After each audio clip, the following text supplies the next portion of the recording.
So, una, kailangan nyo po muna disable yung kiosk mode.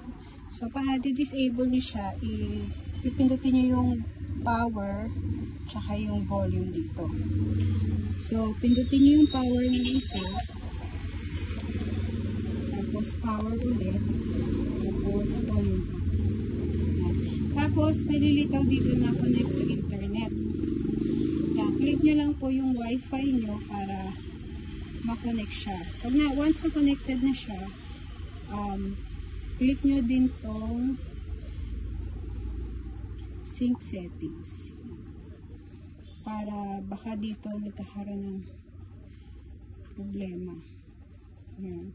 So, once na nag-sync na siya, ulitin natin, disable ng kiosk, power, volume up, tapos disable, tapos dito po, dito, click nyo yung connection settings, lipat nyo siya ng internet.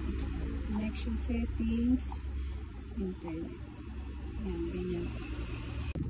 Una po muna dito sa Fox.